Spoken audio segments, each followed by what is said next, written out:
Jayom Vishnupad Paramhansa Paribrajacharya Stotara Satashi Shrimad A.C. Bhaktivedanta Swami Srila Prabhupada Ki Jai. Ananta Koti Vaishnav Vrinda Ki Jai. Namacharya Srila Haridas Thakur Ki Jai. Prem Sakho Shri Krishna Chaitanya Prabhu Nityananda Shri Advaita Gadadhar Shivas Adigor Bhaktivinoda Ki Jai. Shri Shri Radha Krishna Gopa Gopinatha Shama Kunda Radha Kunda Giri Govardhan Ki Jai. Shri Vrindavan Dham Ki Jai. Mayapur Dham Ki Jai. Jagannath Puri Ki Jai. Ganga Jamuna Mai Ki Jai. Tulsi Devi Bhakti Devi Ki Jai. Samaveda Bhaktivinoda Ki Jai. All glories to the assembled devotees. All glories to the assembled devotees. All glories to the assembled devotees. All glories to Shri Shri Guru and Gauranga. All glories to Srila Prabhupada.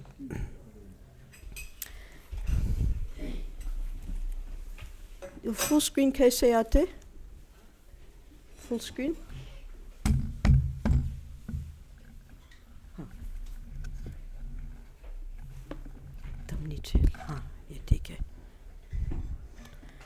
Today we're continuing with the reading of Srila Prabhupada Lilamrita Volume 2.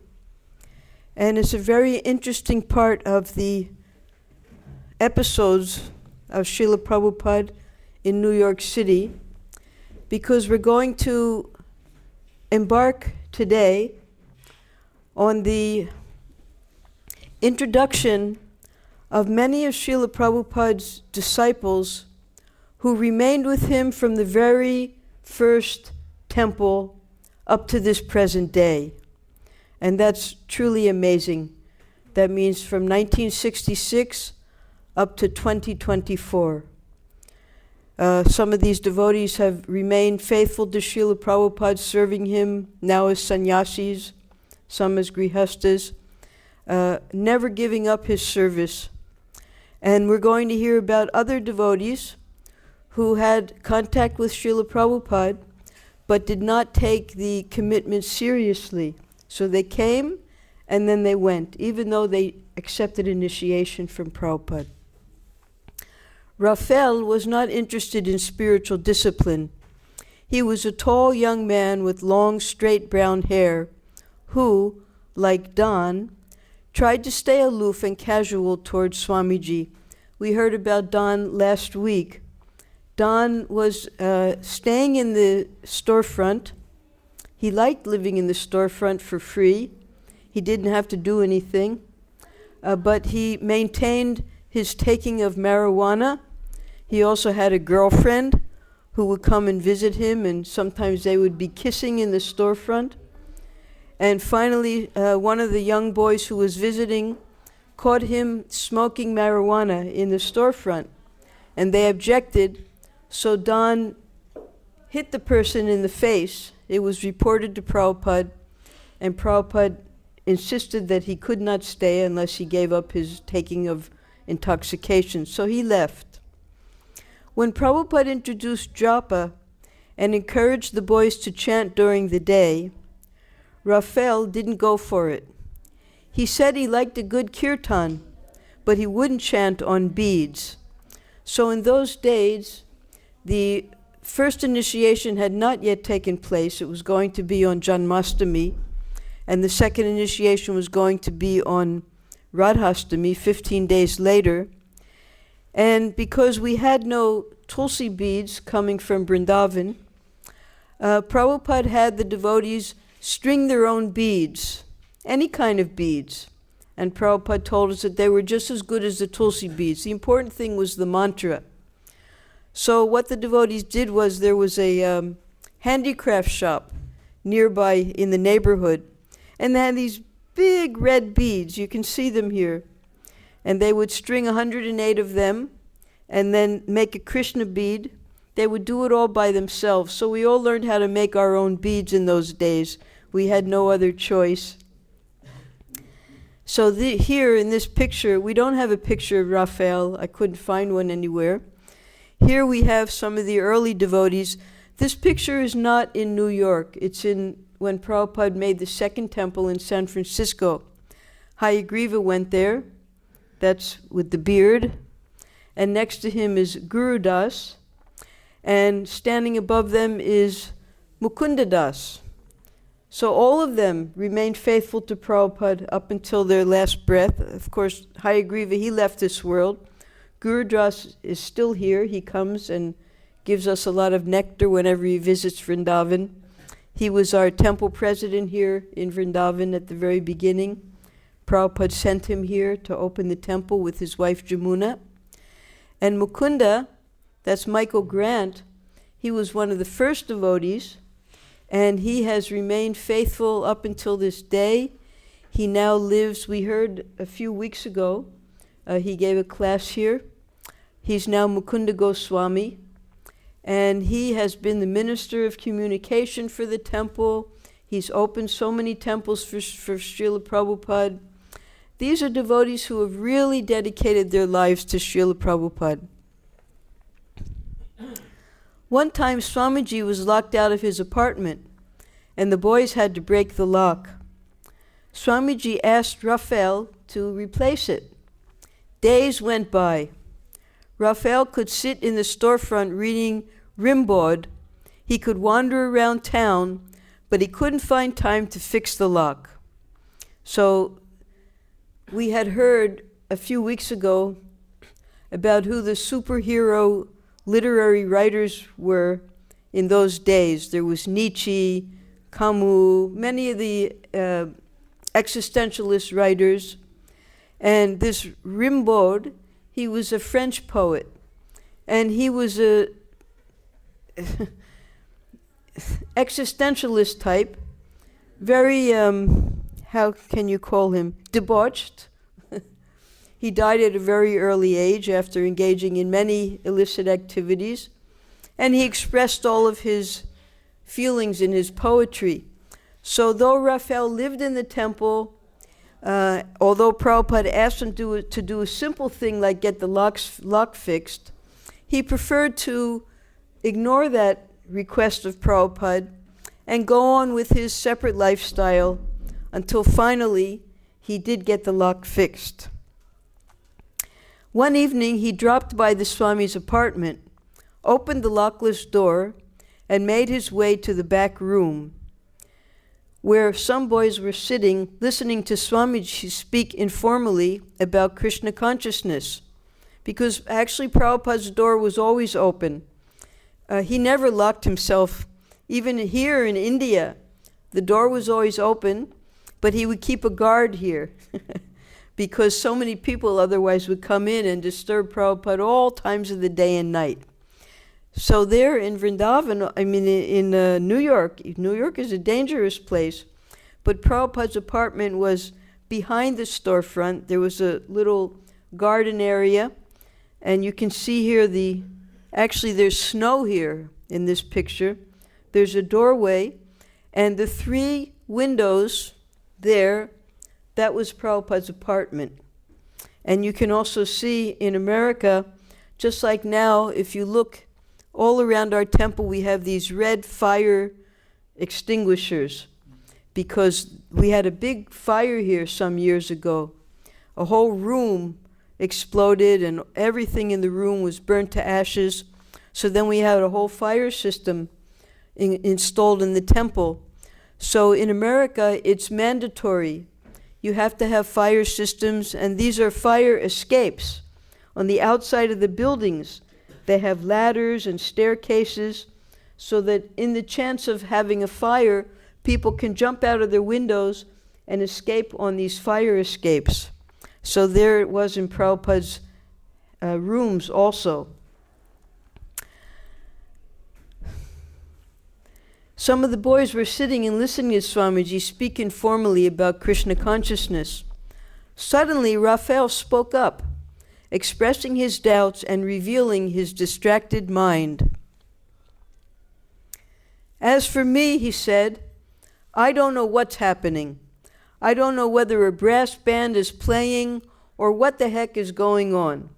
Now you have to realize that whoever would take the trouble to walk up to Prabhupada's apartment on the first floor, very humbly and respectfully sit with Prabhupada, because Prabhupada would be busy typing his translation work, speaking to students, cultivating them.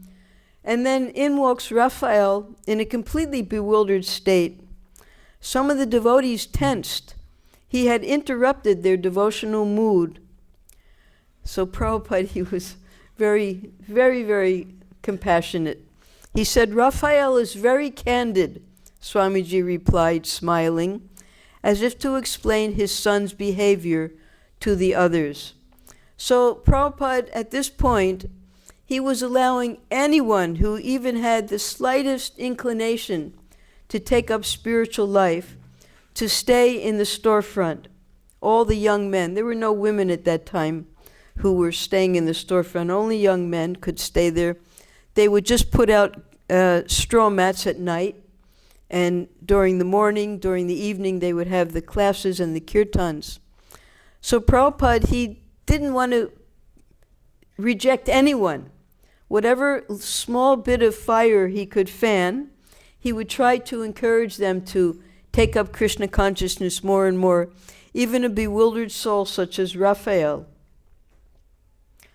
Raphael finally fixed the lock, but one day after a lecture, he approached the Swami, stood beside the dais, and spoke up, exasperated, impatient. "I am not meant to sit in a temple and chant on beads. My father was a boxer. He was a wrestler.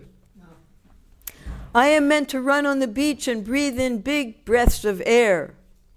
Raphael went on gesticulating and voicing his familiar complaints, things he would rather do than take up Krishna consciousness. Suddenly, Prabhupada interrupted him in a loud voice. Of course, he had just given his class. There was a whole audience. Prabhupada was sitting on his dais, on the asan. Everyone had just heard his lecture, and then Raphael stands right next to Prabhupada to complain to him. So Prabhupada interrupted him in a loud voice. "Then do it! Do it!" Raphael shrunk away, but he stayed. Many times the devotees would come to Prabhupada with their ideas of how they could expand Krishna consciousness. Oh, we can open a temple here, we can have a restaurant, we can do this program, have television shows. Prabhupada would just listen to them. Prabhupada, he was the first person who started the expression, "Just do it." Because whenever anyone would come to him with the ideas, he would tell them, "Do it." Don't just talk about it, go and do it. And he would give them his blessings to go and do whatever they had as an inspiration coming from Krishna. Now, Bill Epstein, we had heard his name from the very early days when Prabhupada was living uptown on 72nd Street. When Prabhupada was invited by Dr. Mishra to come to the ashram in Monroe, in upstate New York, there were some students who were attracted to Prabhupada. He wasn't allowed to lecture, but Dr. Mishra would allow him to give the kirtans. So one of those students was Harvey Cohen. He was a commercial artist. He worked on Madison Avenue in a firm, and he had just gotten an inheritance, so he decided to move to the Bowery and become a freelance artist. But because of the quality of young people who were staying in the Bowery at that time, he was getting cheated by his friends. They were taking advantage of him. Some of them had become heroin addicts. Some of them, his apartment was broken into. There was a burglary. And he was really fed up with New York City. He decided to move to California, and it was he who offered Prabhupada his loft to stay in at the Bowery. So he lived right near the first vegetarian restaurant in New York at that time on the Lower East Side, called the Paradox. We had heard about that a few months ago. And in the Paradox worked a young man named Bill Epstein. So Harvey used to tell Bill, you gotta go and meet this Swami. He's the real thing. So Bill went all the way uptown to meet Prabhupada. He was impressed. He saw that he was a genuine Swami. And he would bring Prabhupada brown rice, because it was a macrobiotic restaurant. Macrobiotic, they follow Buddhism, very bland. Buddhists are Sunyavadis. According to them, the perfection is nirvana or nothingness. So their food also tasted like that, if you ever had macrobiotic food. But still, out of appreciation for Prabhupada, he asked the manager of the restaurant, can I bring the Swami some food? He would bring brown rice and different things for Prabhupada. So they had a very nice relationship. And when Prabhupada moved to the Bowery, Bill would come there. He helped him when David Allen or Paul Murray, both names were used, when he went crazy from drugs, Bill helped Prabhupada move out quickly to Carl's apartment. And he was always there in the background, although he was not a full-time devotee. So he took pride in his relationship with the Swami. It was honest. Although he helped the Swami by telling people about him and sending them up to see him in his apartment, he felt the Swami knew he'd never become a serious follower. Nor did Bill ever mislead himself into thinking he would ever be serious. But Prabhupada wasn't content with Bill's take-it-or-leave-it attitude. When Bill would finally show up at the storefront again, after spending some days at his friend's place, only to fall asleep with the blanket wrapped over his head during the lecture, Prabhupada would just start shouting so loud that Bill couldn't sleep. This is Prabhupada again. He never turned anyone away, but he knew how to push them forward in their Krishna consciousness. So although Bill did not commit himself, he helped the Swami, because at the restaurant he would tell people to go meet the Swami, go to 26 2nd Avenue, go to the Bowery, before that go to 72nd Street. He was always a well-wisher of Srila Prabhupada, although he couldn't quite become a dedicated follower. Sometimes Bill would ask a challenging question, and Prabhupada would answer and then say, are you satisfied? And Bill would look up dreamily and answer, no. Then Prabhupada would answer it again, more fully, and say louder, are you satisfied?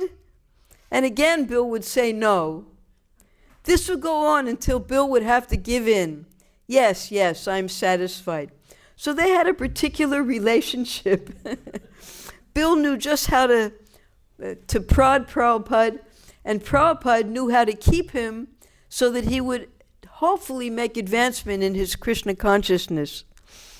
He eventually took initiation. He was one of the first disciples. His name was Rabindra Swarup. We'll read about that. But Bill was the first person to get up and dance during a kirtan in the storefront. Some of the other boys thought he looked like he was dancing in an egotistical, narcissistic way, even though his arms were outstretched in a facsimile of the pictures of Lord Chaitanya. But when Swamiji saw Bill dancing like that, he looked at Bill with wide open eyes and feelingly expressed appreciation. Bill is dancing just like Lord Chaitanya. So Prabhupada, he taught us how to dance. Nowadays, people dance and they snap their fingers and move around different ways. They dance according to their own ecstasies. But we had a particular way that Prabhupada taught us how to dance. It was called the Swami step. And we would put our arms up, and we would put you see how the Panchatattva, they would put one leg over the other, then the other leg over the other, and like that we would dance on Sankirtan and at the kirtans. And even when Prabhupada established the bigger temples, like in Los Angeles, you see, wherever the temple was, they would have the deities in the front, and then they would have Prabhupada's Vyasa-san, either on the side or in the back. So Prabhupada would have the devotees leave a space so that Prabhupada could see the deities while he was sitting on his Vyasa-san. And the devotees, they wouldn't know which way to turn, because if they turned their back to the deities, then they would face Prabhupada. If they turned their back to Prabhupada, then they would face the deities. So they asked Prabhupada, what should we do? Because there's this aisle there now. So Prabhupada said, the men stand on one side, and they face the aisle, and the women stand on the other side, and they face the aisle, and everybody dances like that. So this is how we set up our temples. Here it's a little different, because we can keep our side to the deities and face Prabhupada when we're chanting, or the other way around, face the deities and only our side is to Prabhupada.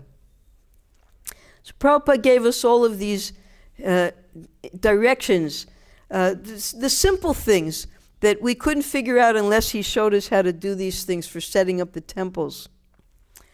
Bill sometimes returned from his wanderings with money, and although it was not very much, he would give it to Swamiji. He liked to sleep at the storefront and spend the day on the street, returning for lunch or kirtans or a place to sleep. He used to leave in the morning and go looking for cigarettes on the ground. To Bill, the Swami was part of the hip movement and had thus earned a place of respect in his eyes as a genuine person. So in the 60s, the whole nation smoked cigarettes. It was the thing to do. Anytime you turned on the television, there were so many advertisements that if you want to be cool, if you want to be in, all the movie stars in the movies, they would all be smoking cigarettes. So it was just part of the culture to smoke cigarettes. They didn't realize at that time that it was slow death. It was creating cancer in their bodies and things like that. That only came afterwards. So the people, they would smoke cigarettes, and because in America the people were affluent, they wouldn't even smoke down to the bottom. They would just throw it away halfway through and throw it on the streets. So people who didn't have money, who still liked to smoke cigarettes because you had to have money to buy cigarettes, they would just pick up these half-smoked cigarettes, keep them in their pocket, and light them up. So Bill he had a habit of doing that also. So although he didn't smoke in the temple, he would wander around and pick up these cigarettes when he wasn't in the temple. So I inserted this. This was, it'll come later, but these devotees that we're going to hear about now, when Prabhupada had the first initiation, we can know them by their initiated names. So there were 12 devotees at that time. After Wali was one of the Mott Street boys who was a friend of Hayagriva, Howard. Hayagriva brought his friends Keith and Wali. They all took initiation. They all became devoted followers of Prabhupada. So Wali received his beads, and his new name was Umapati. Umapati did a lot of service for Prabhupada. He went to France. He preached in China. He took sannyas at one point, and now he's not in good standing, but he's still alive and still a devotee. He returned to his place beside Howard and said, "That was wonderful. Getting your beads is wonderful." In turn, each initiate received his beads and his spiritual name. Howard became Hayagriva. Wali became Umapati. Bill, that's Bill Epstein, became Ravindra Swarup. That was the first Ravindra Swarup. Bill later left. Bill followed Prabhupada to San Francisco, and there in San Francisco he got carried away by the hippie movement, and he didn't return. Carl Carl, we heard, he was the one who got the lawyer, Stephen Goldsmith, to make the ISKCON Corporation papers. He became Karlapati. James became Jagannath. James Green, he was the carpenter teacher at Cooper Union College. So all these people we've heard about, but because we only get to hear it 1 hour a week, maybe some of you have forgotten these people. But they were all very active in assisting Prabhupada. They became the trustees of ISKCON. Even Bill, he was one of the trustees. Carl was one of the trustees. James, they were all trustees when Prabhupada set up the corporation, because they had to have 3 trustees for 3 years. So 9 of them out of 12, 9 of them became trustees. Mike became Mukunda, that's Michael Grant, and his wife, Prabhupada insisted that they got married. They had the initiation, and then the next day they had the marriage, because they had to follow the regulative principles after that. Jan became Janaki. So Jan is the older sister of Jamuna. Jan and Mukunda, Jamuna and Gurudas, Malati and Shyam Sundar, they established the temple in San Francisco, and then Prabhupada sent it to London, and they opened up London, England. And then from London, Hare Krishna became famous all over the world because the Beatles, George Harrison, he met all of these devotees, and he became interested and started singing about Krishna. And he was world famous as one of the Beatles at the time.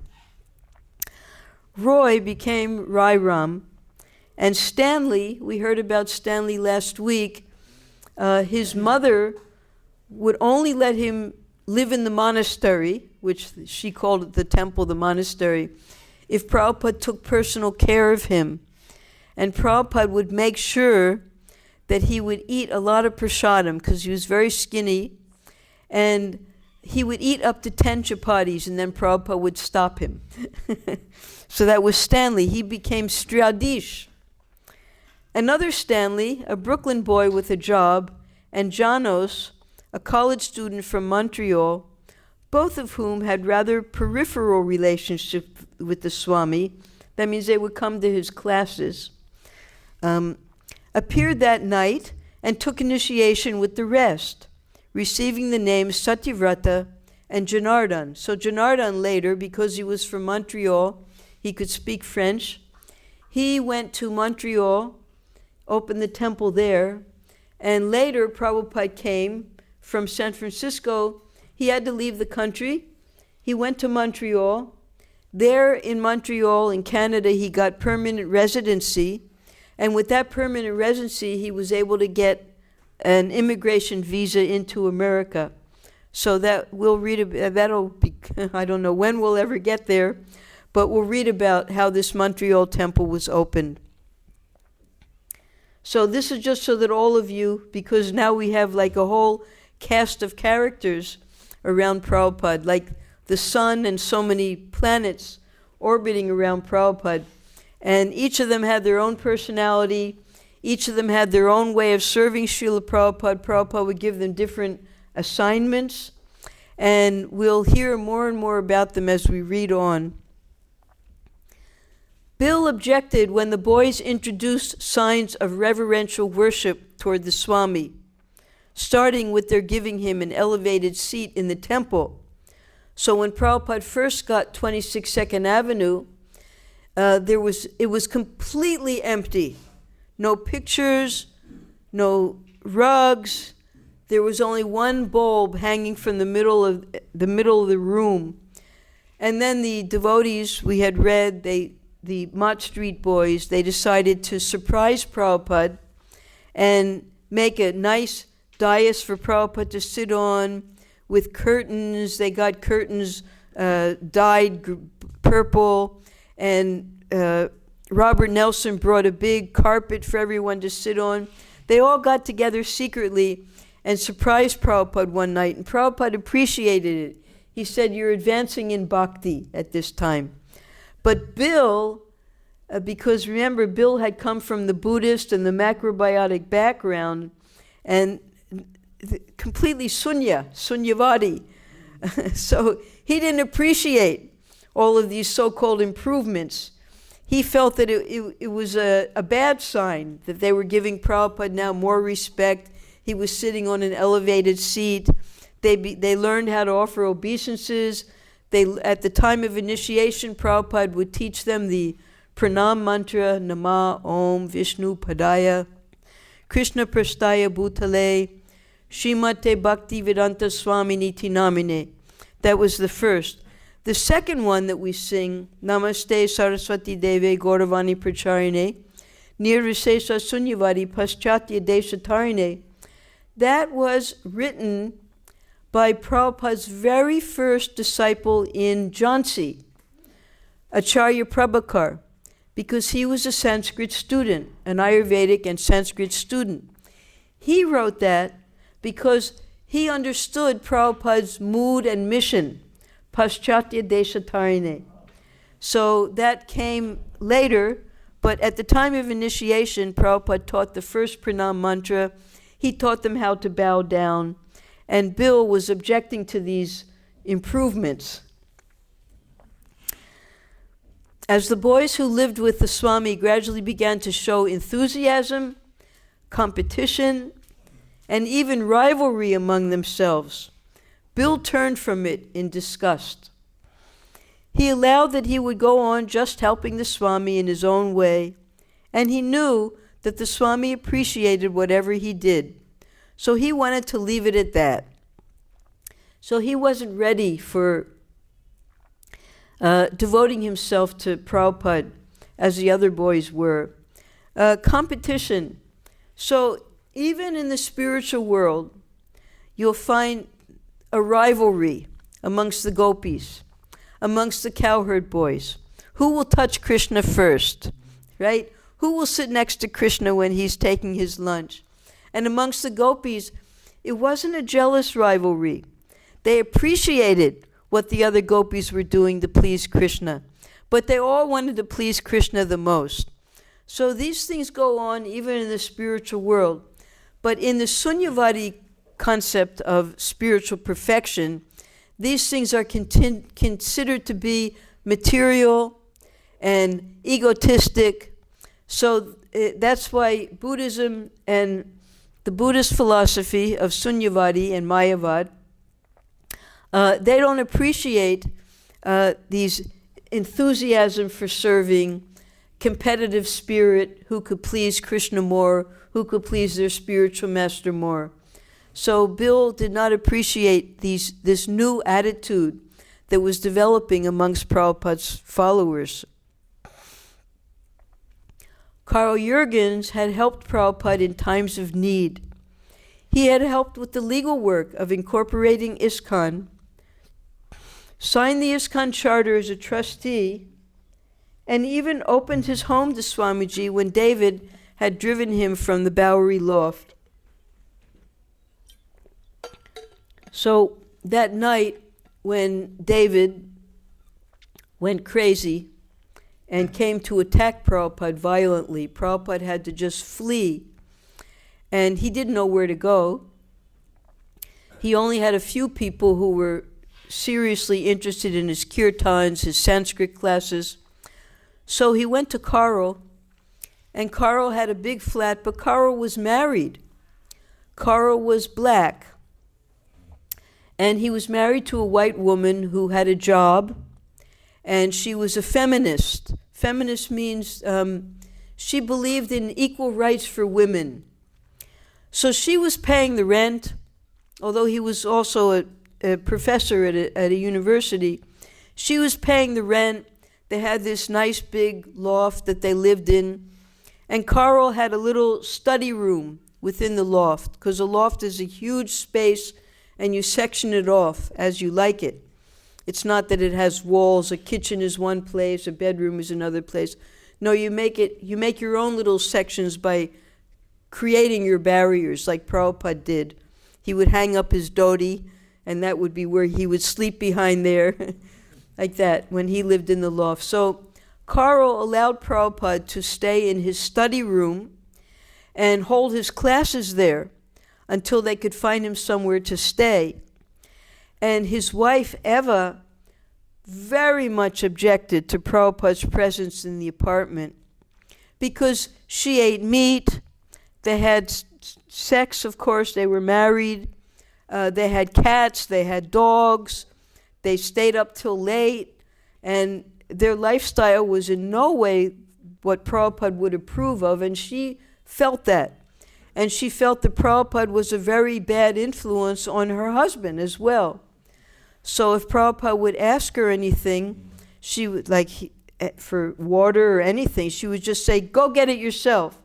She was rude to Prabhupada. She didn't want him there. But Carl, he was very sympathetic to Srila Prabhupada. Everything that he wanted to learn about India, here was a Swami living right with them. So it created a very volatile relationship between the husband and wife until finally Carl and Michael Grant, Mukunda, he was able to find 26 2nd Avenue. But Carl remained sympathetic to Prabhupada. Although the mood was very different, he would still come sometimes to the 26 2nd Avenue Temple Center, take part in the kirtans, and did become one of the trustees. But those days when he and Eva had shared their apartment with him had created a tension that had never left. He liked the Swami. He respected him as a genuine sannyasi from India. But he didn't accept the conclusions of the philosophy. The talk about Krishna and the soul was fine, but the idea of giving up drugs and sex was carrying it a little too far. Now Prabhupada was settled in his new place, and Carl decided that he had done his part to help and was no longer needed. Although he had helped Prabhupada incorporate his International Society for Krishna Consciousness, he didn't want to join it. Carl found the 2nd Avenue kirtans too public, not like the more intimate atmosphere he had enjoyed with the Swami on the Bowery. So, if you remember, Prabhupada at the Bowery, it was mostly musicians and artists who lived on the Bowery in the lofts. And they had their own concept of spiritual life. They were enjoying the kirtans, but they weren't making any commitment to Prabhupada whatsoever. They were just enjoying the whole scene there. The food, the singing, the dancing, how it was so different, like a little patch of India right in the Bowery. They were just taking it as a form of enjoyment without any commitment.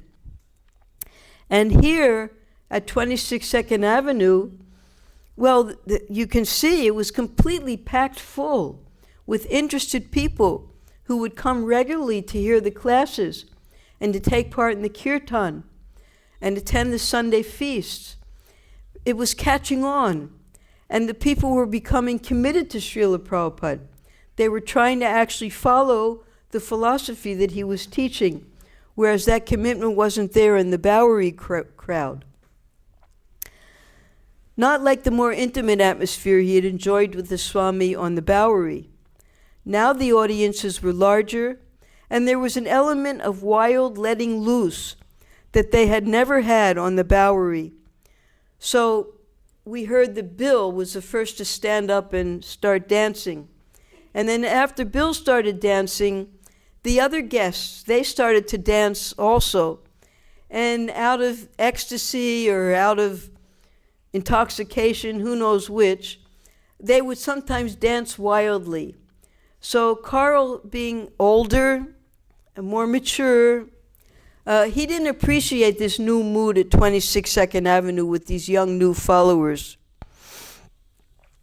Like some of the older associates, Carl felt sheepish and reluctant to join in. In comparison to the 2nd Avenue street scene, the old meetings in the 4th floor Bowery loft had seemed more mystical, like secluded meditations.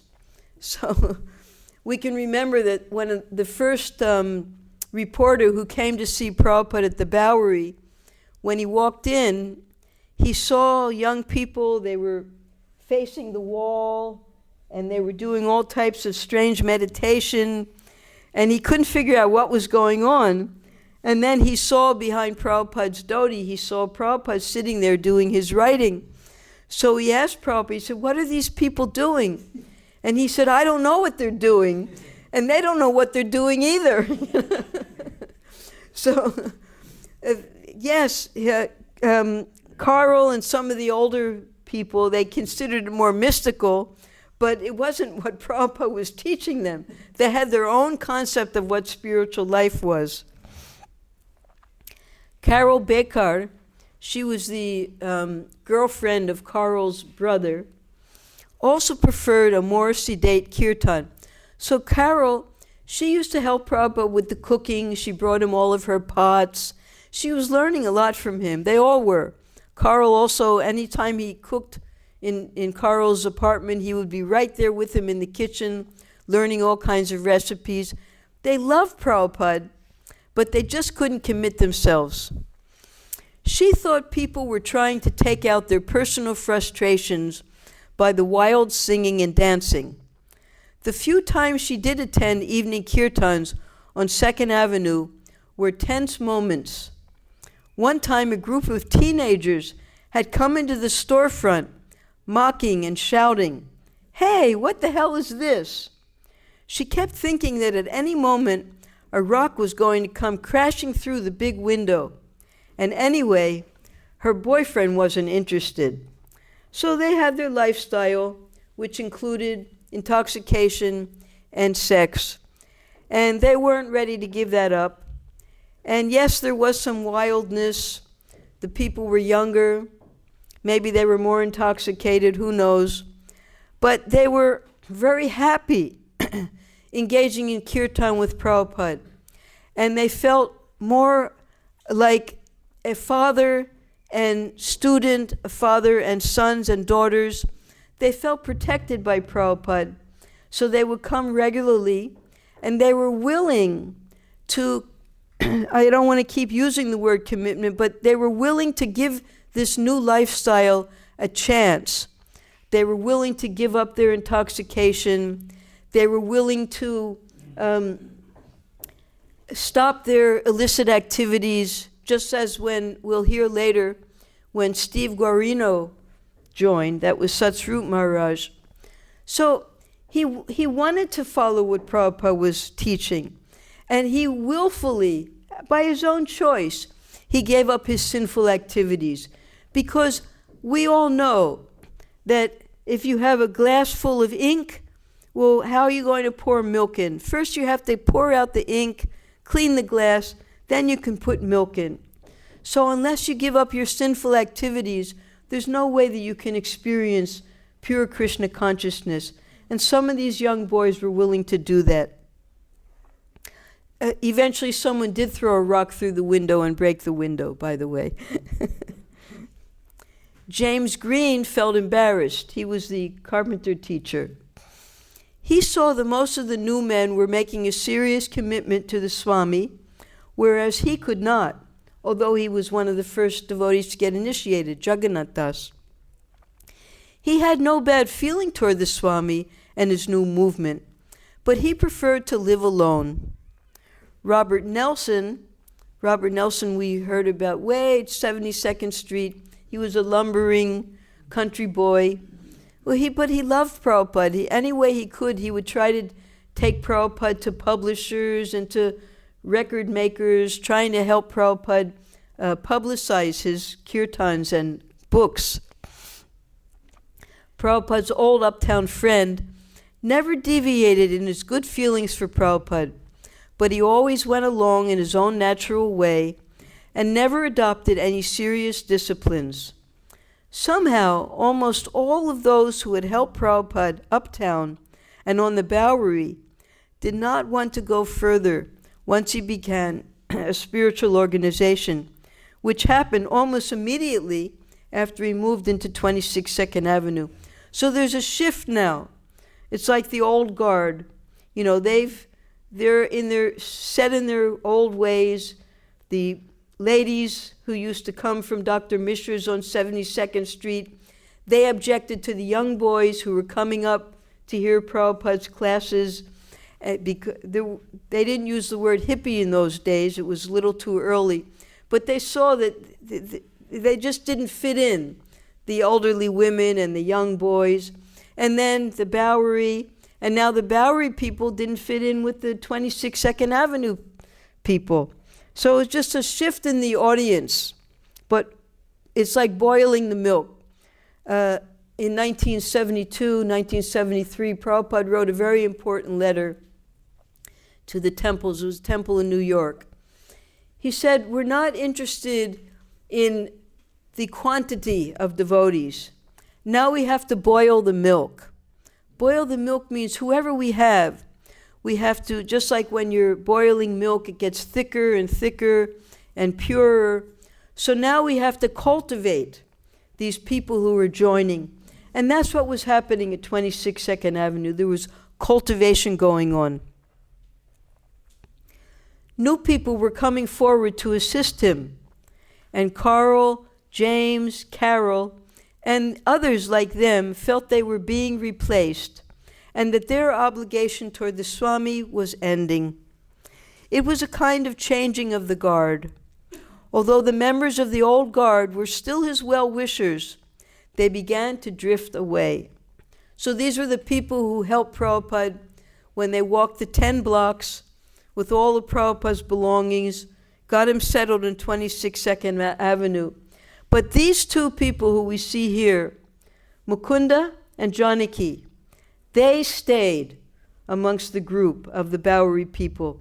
They stayed, went along with Srila Prabhupada, and continued throughout their life. Janaki now lives in Portland, Oregon. She's not active, although she's still a devotee. But Mukunda is still very active, accepting disciples, still leading the community, writing prolifically. Bruce Scharf, who knows who Bruce Scharf is? Brahmananda, yes. Had just graduated from New York University and was applying for a job. One day, an ex-roommate told him about the Swami he had visited down on 2nd Avenue. They sing there, his friend said, and they have this far-out thing where they have some dancing. And Allen Ginsberg was there. The Swami was difficult to understand, his friend explained, and besides that, his followers recorded his talks on a tape recorder. Why should he have a big tape recorder? That's not very spiritual. But Bruce became interested. Now Bruce, he and Greg, that's Gargamuni, they came from a very wealthy family. And they were, Bruce was doing his studies at NYU, New York University, which is just in the area. And his father sent him on, he got him a job on a steamship that traveled to India. And when he got to India, he felt like he had finally gotten home. He fell in love with India. And he started to do everything India as he understood it. So then when his friend, Michael Green, told him about the Swami, Bruce was immediately interested. Now, his friend couldn't understand why Prabhupada had a big tape recorder. That's because to this day we still listen to Prabhupada's lectures that he was giving then. We've made books out of his lectures. The teachings of Lord Chaitanya comes from those lectures. Of course, we have the introduction to the Bhagavad-Gita. So Prabhupada, he used those lectures in his books. So Bruce was interested. He was already a devotee of Indian culture. 4 years ago, when he was barely 20, Bruce had worked during the summer as a steward aboard an American freighter and gone to India, where he had visited temples, bought pictures of Shiva and Ganesh, and books on Gandhi, and felt as if he were part of the culture. When he returned to NYU, he read more about India and wrote a paper on Gandhi for his history course. Now, when he gave that paper, his dissertation in the university, he got standing ovation from his professor and all of the students because he was so interested in Indian culture. He would eat in Indian restaurants and attend Indian films and musical recitals. And he was reading the Bhagavad-Gita. He even did a whole dissertation on Bhagavad-Gita in the university. He had even given up meat eating. He had plans of returning to India, taking some advanced college courses, and then coming back to America to teach Eastern religions. But in the meantime, he was experimenting with LSD. So this picture is right across the street from our temple. It's the Oriental Institute of Philosophy. And after he graduated, Bruce, he was going to go on to postgraduate, and he wanted to do it in India. And UNESCO, a United Nations organization, they sent him a whole list of different universities and institutes where he could continue his postgraduate studies. Out of all the lists, Agra University, Delhi, Calcutta, all over India, he chose the Oriental Institute of Philosophy right across the street. So he was planning to come here to do his studies. Instead, he met Prabhupada there. And if I don't know what it's like now, but when we first came here to India, that Oriental Institute of Philosophy, now it's a College of Engineering and Management and Law and Commerce, but you would go in, and at the main building there was a statue of Srila Bhaktisiddhanta Saraswati Thakur, because it was started by Ban Maharaj, the Ban Maharaj College of Engineering now and Management, but originally he had started it to attract young people such as Bruce. And that's what it was. Prabhupada also would go there, share his writings amongst the scholars there. We read about that before Prabhupada went to America. So it started out spiritual, but now it's become just an extension of the University of Agra. Now back in New York, he bought a lungi, sandals, Indian-style clothes, and even traded in his cigarettes for beedis. He visited temples, went to concerts featuring Indian musicians, and bought books by Tagore, Gandhi, and others. India permeated his consciousness. So this is before he met Srila Prabhupada. When he met Prabhupada, everything started to make sense, and he became very dedicated to Srila Prabhupada from the very start. So sometimes the television crews would come and they would interview the devotees. So Brahmananda, he had just moved into the temple 2 or 3 weeks before. He wasn't ready for the first initiation, but he took initiation on Radhastami. And he was interviewed, and he was explaining to the interviewer that, oh, I chant Hare Krishna when I'm on the subway, when I'm at work, whatever I'm doing, I chant. See, I practice my Krishna consciousness by chanting when I work and on my way to work. And I chant on the subway, and while everybody else is pushing and shoving, I'm very happy chanting. So he was convinced of this Hare Krishna philosophy from the very start, because the spark had already been struck by his visiting India. Michael Green. One day I was wandering the East Village and saw a storefront called Matchless Gifts. The Swami was in the right place at the right time. With the chanting, dancing, the big free Sunday love feasts, Krishna consciousness was instantly part of the counterculture. It fit right in with what we were all looking for. I went down to Bruce's apartment and told him about the Swami and the storefront. I suggested that he go and see what it was all about, especially since I had seen his hero, Allen Ginsberg, there. Allen Ginsberg, in those days, he was a hip poet. One of his most famous poems was called Howl, Howl. If you read it, you won't find anything spiritual about it. But the young people in those days really identified with the crisis of the young people, how they were just not willing to live mainstream American life. They wanted another type of culture. So he was the spokesman for the young people at that time. And Bruce appreciated his poetry. This will be the last one. We have many more, but it's 6:30. On one occasion, I noticed that the devotees at the storefront, this is Michael Green, Bruce's previous roommate, speaking, seemed to be struggling financially.